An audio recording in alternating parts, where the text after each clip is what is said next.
નમસ્કાર મિત્રો, D farmer ચેનલમાં તમારું સ્વાગત છે। દેશ, દુનિયા અને ગુજરાતના તાજા, મોટા અને સૌથી મહત્વના સમાચાર જાણીએ તે પહેલા ચેનલમાં નવા છો તો ચેનલને જરૂરથી સબસ્ક્રાઇબ કરી દેજો। અમિત શાહને મળ્યાના બીજા દિવસે જ દિલીપ ઘોષના પક્ષ વિરોધી તેવર। બગદાણાના યુવાન પર હુમલાની ઘટના બાદ મહિલા પીઆઈ ડાંગની બદલી, પોલીસ વડાએ કરી આવી સ્પષ્ટતા। સુરતના સરથાણા વિસ્તારમાંથી પાટીદાર સમાજની દીકરી 35 દિવસથી ગુમ, પોલીસે કાર્યવાહી ન કરતા પાટીદાર સમાજે 24 કલાકનું અલ્ટિમેટ આપ્યું, કહ્યું જો દીકરી નહીં મળે તો પાટીદાર સમાજ ઉગ્ર આંદોલન છેડશે। દુનિયાના સૌથી શક્તિશાળી નેતાઓ જેના એક ઇશારેથી આખું વિશ્વ હસમસી ઉઠે છે। પોતાના ચક્રવ્યૂહમાં ફસાઈ ગઈ કોંગ્રેસ, કર્ણાટકમાં લોકોને ઈવીએમ પર ભરોસો, સર્વે રિપોર્ટમાં મોટો ખુલાસો। અંબાલાલ પટેલની આગાહી, પતંગ રસિયાઓને પડશે મોજ, ઉત્તરાયણના દિવસે પતંગબાજી માટે અનુકૂળ પવન ફૂંકાશે। ગ્રીન કવર વધારવા મુખ્યમંત્રીનો મહત્વનો નિર્ણય, રાજ્યની 185 નદીઓના બંને કાંઠા હવે બનશે હરિયાળા। કાશ્મીરમાં કુદરતનો કહેર, ભૂસ્ખલન થતાં શ્રીનગર અને બારામુલ્લા નેશનલ હાઈવે ચક્કાજામ, વાહન વ્યવહાર ઠપ। જમ્મુ કાશ્મીરમાં આત્મઘાતી હુમલાના ષડયંત્રનો પર્દાફાશ, સુરક્ષા દળોએ સર્ચ ઓપરેશન પાડ્યું પાર। વલસાડના 70 કિલોમીટર લાંબા દરિયાકાંઠે મરીન પોલીસનું સઘન સર્ચ ઓપરેશન, શંકાસ્પદ ગતિવિધિઓ પર સાપતી નજર। જયશંકરે પાકિસ્તાન પર કર્યા આકરા પ્રહાર, કહ્યું આતંક ફેલાવશો તો ભારત ચૂપ નહીં બેસે। બોક્સ ઓફિસ પર ધુરંધરનો દબદબો, રણવીર સિંહે પુષ્પા 2નો રેકોર્ડ તોડીને રચ્યો ઇતિહાસ। અફઘાનિસ્તાનમાં પ્રચંડ પૂરનું સંકટ, 17 લોકોના મોત, 1800 થી વધુ પરિવાર પ્રભાવિત। સુરતમાં ધર્માંતરણનો સિલસિલો યથાવત, માંડવીમાં વધુ એક શિક્ષકની ધરપકડ। રવિ સિઝનમાં ગુજરાતના ખેડૂતોએ ઘઉં, ચણા અને મકાઈ જેવા પાકોનું કર્યું વિક્રમ વાવેતર, 44,74,000 હેક્ટરમાં વાવેતર સંપન્ન। વિશ્વભરના પત્રકારો માટે વર્ષ 2025 કાળમુખું, 128 મીડિયા કર્મચારીઓએ જીવ ગુમાવ્યા। કમોસમી વરસાદના કારણે મગફળીની આવક ઘટતા સિંગતેલના ભાવમાં ઉછાળો, ડબ્બે ₹20નો વધારો। શેર બજારમાં તેજી, નિફ્ટીએ રચ્યો ઇતિહાસ, સેન્સેક્સમાં પણ 600 પોઈન્ટનો ઉછાળો। છત્તીસગઢના રાયગઢ જિલ્લામાં ફરજ બજાવતી મહિલા કોન્સ્ટેબલના કપડાં ફાડ્યા, અર્ધનગ્ન કરી વિડીયો બનાવ્યો, માનવતા શર્મસાર। સરકારની પીછે હેઠ 35,000 ખેડૂતોના વિરોધ બાદ 11 ગામડા ઉડામાંથી દૂર કરાયા। નરેન્દ્ર મોદીના ઉતાવળિયા નિવેદનથી ઝેલેન્સ્કી નારાજ, કહ્યું અમારા નિર્દોષ બાળકો અને લોકો મરે છે ત્યારે કેમ કોઈ ન બોલ્યા। બગદાણા આશ્રમના સેવક પર હુમલાના ઘેરા પડઘા, હવે ભાવનગરના સાંસદ નીમુબેન બાંભણિયા ઇજાગ્રસ્ત કોળી યુવાનને મળવા પહોંચ્યા। ગોપાલ ઇટાલિયાએ કહ્યું ટોલનાકા અને ઇમરજન્સી સેવાઓ રાતભર ચાલુ હોય તો સરકારી કચેરીઓ કેમ નહીં।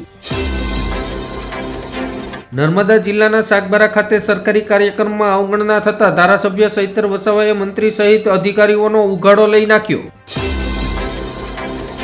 બગદાણાની બબાલ મામલે હવે ભાજપ કોંગ્રેસ આમને સામને, અમિત ચાવડાના નિવેદનનો ભાજપના પ્રવક્તાએ આપ્યો જવાબ। ગુજરાતનું હવામાન બગડ્યું, સૌરાષ્ટ્ર અને ઉત્તર ગુજરાતમાં માવઠાની આજે પણ આગાહી। નવા વર્ષના પ્રથમ દિવસે જ મોંઘવારીનો બોમ્બ ફૂટ્યો, કોમર્શિયલ એલપીજી સિલિન્ડરના ભાવમાં પ્રતિ સિલિન્ડરે 111 રૂપિયા સુધીનો વધારો ઝીકવામાં આવ્યો। અરે યાર, ફાલતુ સવાલ ન કરો, મધ્યપ્રદેશના ઇન્દોર શહેરમાં 10 લોકોના મોત પર ભાજપના મંત્રી કૈલાશ વિજયવર્ગીયનું બેજવાબદાર નિવેદન। ગુજરાતમાં ફરી ભાજપ શહેર અને જિલ્લા સંગઠનનો મામલો ડખેસડ્યો, હોદ્દેદારો માટે નવેસરથી નામો મંગાવતા આશ્ચર્ય। કચ્છમાં કોપર પ્લાન્ટના કારણે એસિડ રેન થયો, જનતાના સ્વાસ્થ્ય સાથે છેડા કરવાનું અદાણીને લાયસન્સ કોણે આપ્યું, ઉઠ્યો વિરોધ।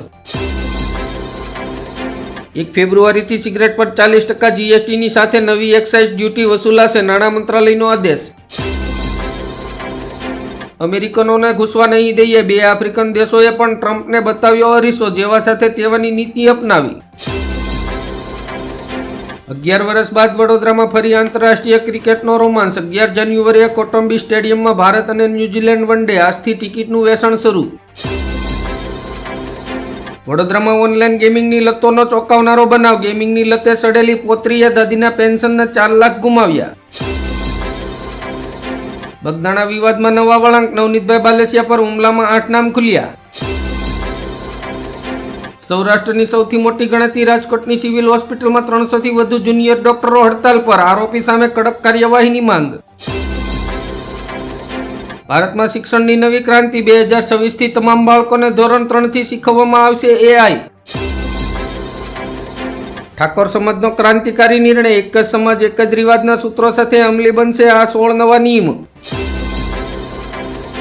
સૌથી સ્વચ્છ શહેર ઇન્દોરમાં દૂષિત પાણીના કારણે 7 લોકોના મોત. 149 લોકો હોસ્પિટલમાં દાખલ. અધિકારીઓ વિરુદ્ધ કાર્યવાહી. નેપાળ બાંગ્લાદેશ બાદ હવે ઈરાનમાં જન આંદોલન. ઠેર ઠેર હિંસા ભડકી. સરકારી ઇમારતોમાં તોડફોડના પ્રયાસ. ઠાકોર સમાજની પહેલ. લગ્નમાં ડીજે અને સનરૂફ કાર પર પ્રતિબંધ. ગેનીબેન ઠાકોરે લેવડાવ્યા શપથ. ગુજરાતમાં ભર શિયાળે માવઠું. સતત બીજા દિવસે કમોસમી વરસાદ. 3 જિલ્લા ભીંજાયા. ગુજરાતમાં બોર્ડની પરીક્ષાની તૈયારી કરવી હવે થશે સરળ. શિક્ષણ વિભાગે લોન્ચ કરી 40 વિષયોની ડિજિટલ પ્રશ્ન બેંક અને મોડલ પેપર. 2026માં 5 રાજ્યોમાં યોજાશે વિધાનસભા ચૂંટણી. ભાજપ માટે મોકો અને વિપક્ષ માટે પડકાર.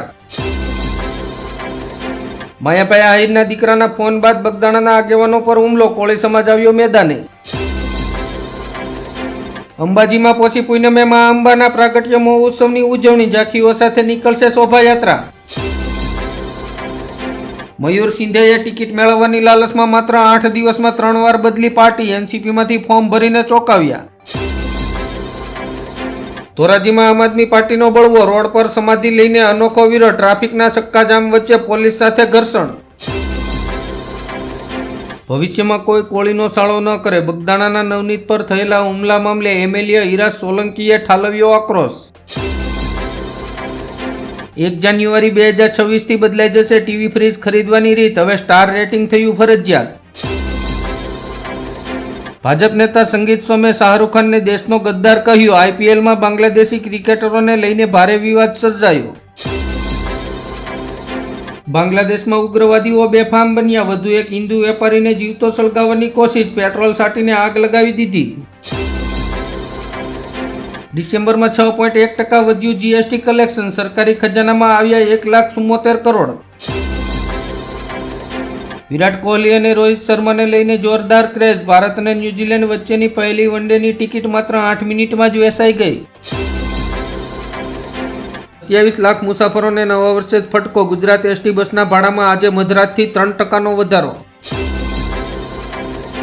નવા વર્ષે મુસાફરોને ભારતીય રેલવેની મોટી ભેટ. ટિકિટ બુકિંગ પર મળશે ડિસ્કાઉન્ટ. નવા વર્ષ પર મોટી રાહત. દેશભરમાં એક સમાન ગેસ ટેરિફ. સીએનજી અને ઘરેલું ગેસના ભાવ ઘટશે. ભૂપેન્દ્ર પટેલનો મોટો નિર્ણય. જિલ્લા પંચાયતને નવા વર્ષની ભેટ. ગ્રામીણ વિકાસ માટે હવે પ્રમુખોને મળશે 1 કરોડની વાર્ષિક ગ્રાન્ટ.